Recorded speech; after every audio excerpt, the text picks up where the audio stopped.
Welcome back to our channel Krithika energy essence. So இன்றைக்கி நம்மளோட சேனலில் ஒரு இம்பார்ட்டண்ட்டான யூஜி டிஆர்பி அப்பாயின்மெண்ட் பார்த்தினா அப்டேட் தான் பார்க்க போகிறோம். ஸோ நிறைய பேர்கிட்ட லாஸ்ட் வீடியோவில் கூட சீக்கிரமாகவே நம்ம இந்த கேஸ் வந்து முடிஞ்சிடும், அப்பாயின்மெண்ட் இருக்கும் அப்படின்ற பாசிட்டிவ் விஷயங்களை நோட் கொடுத்துருந்தோம். ஸோ இப்போது 16 பேர் வந்து ஏடபிள்யூடியில் வந்து அப்பாயின்மெண்ட் பண்ணியிருக்காங்க. தெரியும், ஆதி திராவிடர் வெல்ஃபேர் டிபார்ட்மெண்ட்டில். அதில் கண்டெம்ப்ட் ஆஃப் கோர்ட் அப்படின்றது அந்த அப்பாயின்மெண்ட் ஆர்டர் அவங்க மட்டும் கொடுத்துருக்காங்க. மீதி எல்லாரும் கலந்தாய்வு நடத்தப்பட்டிருக்கு, அப்பாயின்மெண்ட் ஆர்டர் கொடுக்கல. ஸோ இந்த கலந்தாய்வு நடந்தவங்களுக்கு எந்த பிரச்சனையும் இல்லை. அப்பாயின்மெண்ட் ஆர்டர் இஷ்யூ பண்ணதுக்கு எப்படி அப்பாயின்மெண்ட் ஆர்டர்ன்ற இஷ்யூ பண்ணிங்க அப்படின்னா அந்த டிபார்ட்மெண்ட்டோட டைரக்டருக்கு வந்து கண்டெம்ப்ட் ஆஃப் கோர்ட் போட்டிருக்காங்க. ஸோ இது எந்தெந்த கேஸ் இன்டர்லிங்க்டு ஆகிருக்கு, இது ஹியரிங் எப்போ, இந்த மாதிரியான விஷயங்கள் பற்றி தான் இந்த வீடியோவில் டிஸ்கஸ் பண்ண போகிறோம். ஸோ கிருத்திகா எனர்ஜி எசன்ஸை இது வரைக்கும் சப்ஸ்கிரைப் பண்ணாதவங்க சப்ஸ்கிரைப் பண்ணிக்கோங்க, நோட்டிஃபிகேஷன் பெல் ஐக்கானை கிளிக் பண்ணிக்கோங்க. டிஆர்பி ரிலேட்டடான எல்லா நியூஸும் ரொம்ப கரெக்டான டைமில் உங்களுக்கு வந்து சேரும் அப்படிங்கிறதுக்காக கொண்டு வரப்பட்டது தான் நம்ம வந்து இந்த கிருத்திகா எனர்ஜி எசன்ஸ். ஸோ இதில் வந்துட்டு பிஜி டிஆர்பி 2025க்கான டெஸ்ட் பேட்ச் வந்து ஜான்வரி 1 ஸ்டார்ட் பண்ணுறோம். டிஎன்டெட்டுக்கான 2025க்கான டெஸ்ட் பேட்சும் ஜான்வரியிலேருந்து ஸ்டார்ட் பண்ணுறோம். உங்களோட ஃப்ரெண்ட்ஸ் யாருக்காவது இதை பற்றின டீட்டெயில்ஸ் தேவைப்பட்டால் இந்த வாட்ஸ்அப் நம்பருக்கு கேட்க சொல்லுங்கள். ஸோ கிருத்திகா எனர்ஜி எசன்ஸை இது வரைக்கும் சப்ஸ்கிரைப் பண்ணாத வியூவர்ஸ் சப்ஸ்கிரைப் பண்ணிக்கோங்க அண்ட் நோட்டிஃபிகேஷன் பெல் ஐக்கானை கிளிக் பண்ணி வச்சுக்கோங்க. ஸோ இன்றைக்கி நம்ம வீடியோக்குள்ளே போகலாம். ஸோ வீடியோவில் பார்த்தோம் அப்படின்னா யூஜிடிஆர்பியோட அதாவது பட்டதாரி ஆசிரியர்களுக்கான பணி நியமனத்திற்கு தடை வழங்கியிருந்தது. அந்த தடை எப்படி இருந்ததுன்னா 2 விதமான தடை இருக்குது. அதாவது ஃபஸ்ட்டு பார்த்திங்கன்னா அந்த 410 ஆசிரியர்கள் 410 டீச்சர்ஸ் கேஸ் அப்படின்னு சொல்லப்படுற 149 ஜிஓக்கு எதிரான நியமன தேர்வுக்கு எதிரான கேஸு. டெட்டில் பாஸ் பண்ணிட்டு வெயிட்டேஜ் கரெக்டாக இருந்து வேலை வழங்காதவங்களுக்கு வேலை வழங்கணும், 410 பேருக்கு வேலை வழங்கணும் அப்படின்னு சொல்லி ஒரு தீர்ப்பு கொடுத்துருந்தாங்க ஹைகோர்ட்லேருந்து. அந்த தீர்ப்பு என்ன சொல்லியிருந்தாங்க அப்படின்னு பார்த்தீங்கன்னா, இதற்கு பிறகு வந்து பணி நியமனம் பட்டதாரி ஆசிரியர்களை பணி நியமனம் செய்வதாக இருந்தால் இவர்களுக்கு பணி வழங்கிவிட்டு அதற்கப்புறம் பண்ணணும், இடம் இல்லை, அதாவது வேக்கன்சி இல்லை அப்படிங்கிற காரணத்தை சொல்லக்கூடாதுன்னு சொல்லியிருந்தாங்க. இந்த கவிதா ரமேஸ்வர் அந்த கவுன்சில்லேருந்து வந்திருந்தது. ஸோ அதுலேயும் உங்களுக்கு வந்து கண்டெம்ப்ட் ஆஃப் கோர்ட், ஏன்னா இன்ன வரைக்கும் அவங்களுக்கு என்ன முடிவு எடுத்திருக்காங்க அப்படிங்கிறது சொல்லாததுனால அதுலேயும் கண்டெம்ப்ட் ஆஃப் கோர்ட்டு.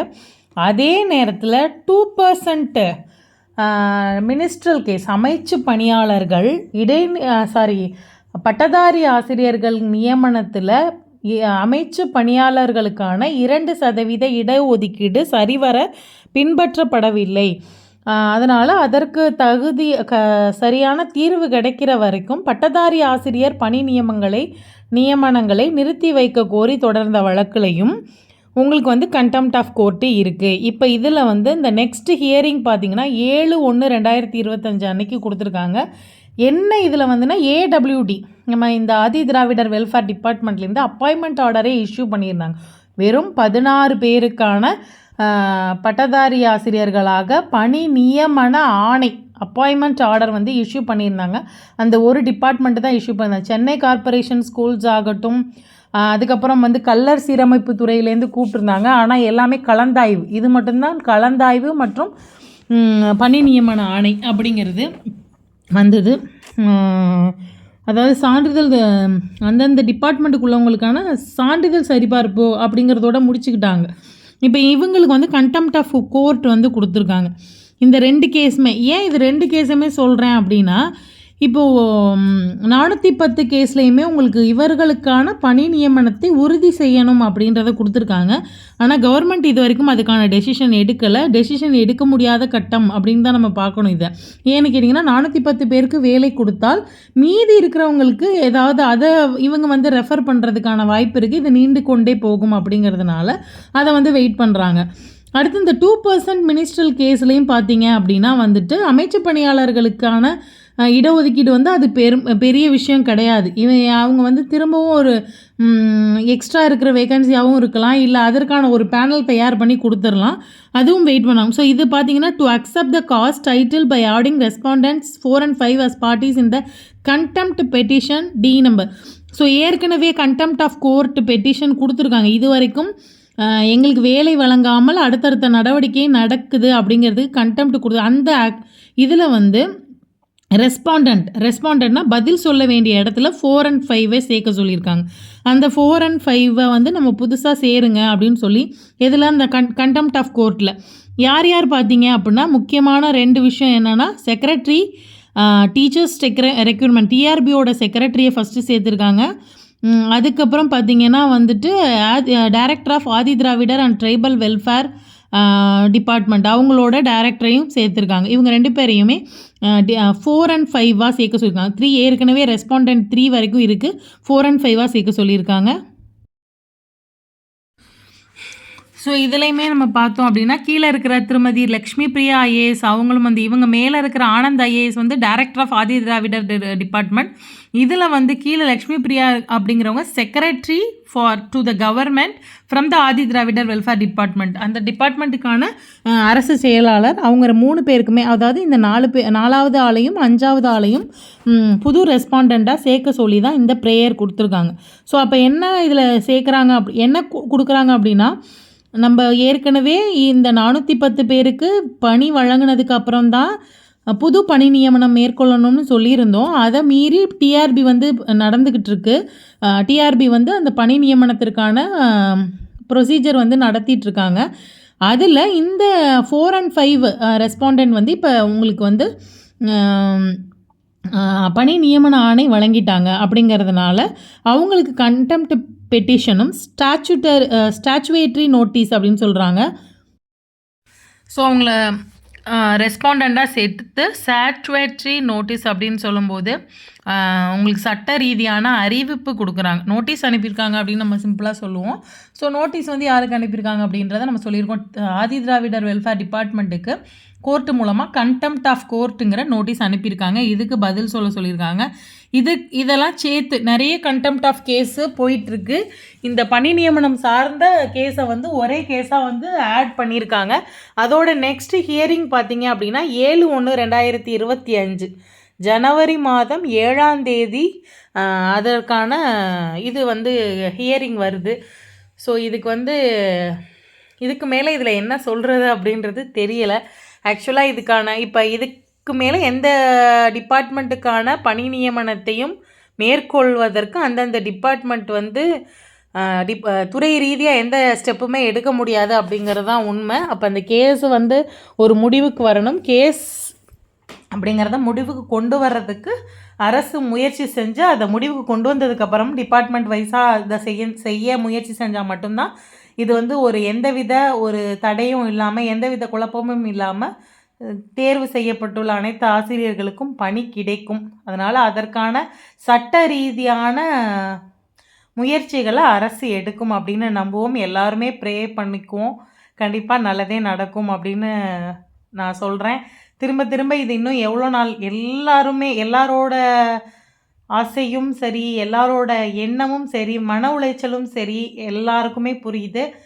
ஸோ இது எத்தனை நாளைக்கு தான் அப்படின்னு நிறைய பேர் ரொம்ப ஹார்ட் டச்சிங்காக மெசேஜ் பண்ணுறீங்க. அதாவது பயமாக இருக்குது, அதாவது என்னாவது பண்ணிக்கலாம் போல் இருக்குது, அந்த மாதிரிலாம் மெசேஜ் பண்ணியிருந்தீங்க.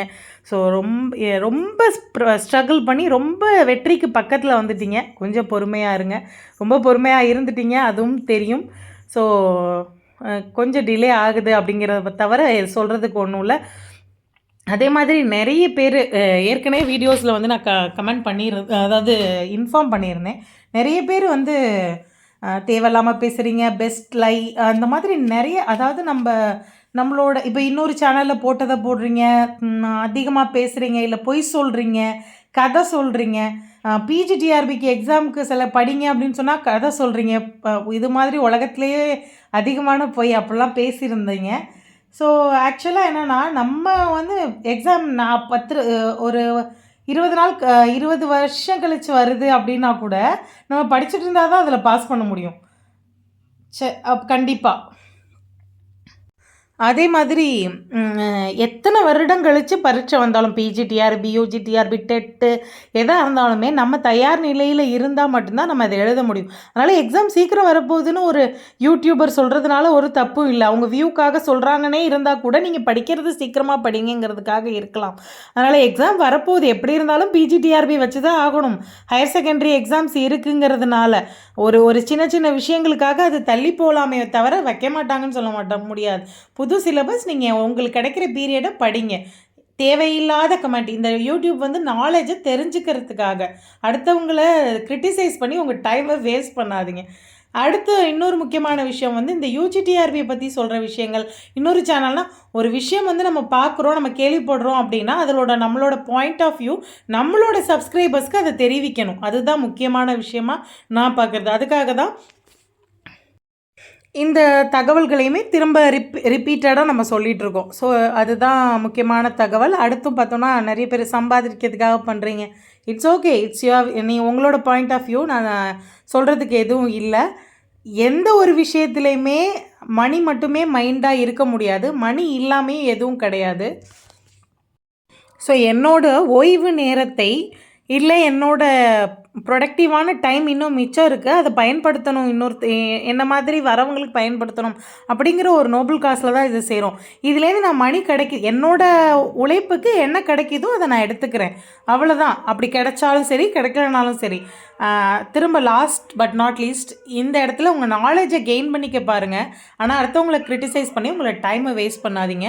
ஸோ கிருத்திகா எனர்ஜி எசன்ஸை இது வரைக்கும் சப்ஸ்கிரைப் பண்ணாத வியூவர்ஸ் சப்ஸ்கிரைப் பண்ணிக்கோங்க. அண்ட் நோட்டிஃபிகேஷன் பெல் ஐக்கானை கிளிக் பண்ணிக்கோங்க. பிஆர்டி எழுதிட்டு வெயிட் இருக்கவங்களுக்கு கண்டிப்பாக விரைவில் நல்ல தீர்வு வரும். தேங்க்யூ ஃபார் வாட்சிங் திஸ் வீடியோ. உங்களுக்கு ஏதாவது டவுட்ஸ் இருந்தால் கமெண்ட் பண்ணுங்கள் அண்ட் உங்களோட ஃப்ரெண்ட்ஸுக்கு ஷேர் பண்ணுங்கள்.